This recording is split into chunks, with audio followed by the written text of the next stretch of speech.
Gerald Anderson, inaming gustong makasamang muli si Kim Chiu sa isang pelikula. Nagbigay ng ngiti si Gerald Anderson nang makaharap niya ang press sa isang kamakailang event. Ang kanyang magandang pakikitungo sa media ay agad na nagbigay ng pag-asa sa kanyang mga tagahanga. Agad ding tinanong si Gerald tungkol sa matagumpay na pelikula ng kasalukuyan niyang girlfriend na si Julia Barreto at ng kanyang dating ka-love team na si Joshua Garcia. Ang pelikulang ito ay tila sumalamin sa magandang pagsasama ng kanilang dating tambalan na muling bumuhay ng mga alaala sa kanilang mga tagahanga. Ang pelikula nina Julia at Joshua ay nagkaroon ng malaking tagumpay sa takilya at mabilis na umani ng positibong feedback mula sa netizens. Ito ay nagbigay inspirasyon sa mga tagahanga na sana ay makita ang kanilang mga idolo na muling nagtutulungan sa isang proyekto. Kaya't hindi nakapagtataka na agad na bumungad ang tanong kay Gerald kung may posibilidad ba na muling makipagtrabaho siya sa kanyang dating kapartner na si Kim Chiu.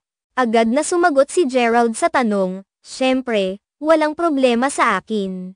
Kami ni Kim ay talagang nagkakaintindihan at suportado ang isa't isa. Naniniwala akong kahit na kami ay mag-ex, mataas ang respeto ko sa kanya. Ang totoo, napakabait ni Kim at talaga namang karapat-dapat siya sa lahat ng mga magagandang bagay na natatanggap niya ngayon. Bilang isang artista, kung mabibigyan ako ng pagkakataon na makatrabaho siya ulit sa isang pelikula, syempre gusto kong mangyari iyon. Hindi may kakaila na marami pa rin ang nananabik na makita kaming muli sa isang proyekto."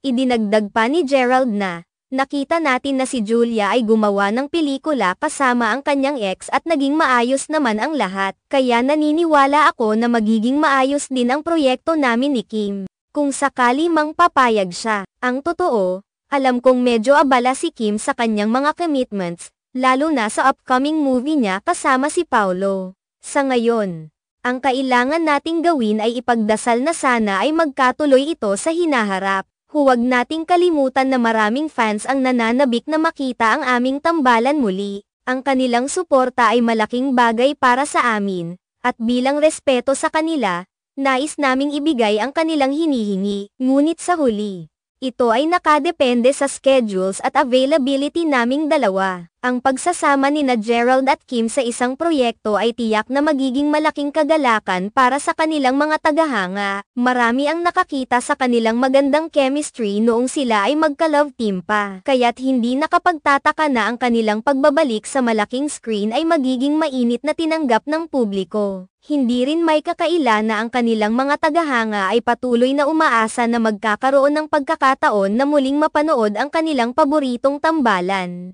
Ang parehong Gerald at Kim ay may kanya-kanyang proyekto ngayon, ngunit ang posibilidad ng kanilang pagbalik sa isang pelikula ay nagbigay ng pag-asa sa mga fans na matagal nang naghihintay. Sa kabila ng mga abala at commitments, ang open na pahayag ni Gerald ay nagpapakita ng kanyang malasakit sa kanyang mga tagahanga at sa kanyang dating partner. Ang kanilang pagnanais na muling magtulungan ay isang magandang senyales na ang kanilang professional na relasyon ay patuloy na maayos at puno ng respeto. Sa huli, ang tanging inaasahan ng lahat ay ang pagsasakatuparan ng kanilang plano na makatrabaho muli ang isa't isa. Huwag nating kalimutan na ang pagkakaroon ng magandang proyekto ay hindi lamang isang panibagong pagkakataon para sa kanilang mga career, kundi isang pag-aalay din sa kanilang mga tagahanga na patuloy na sumusuporta sa kanilang mga hakbang sa showbiz.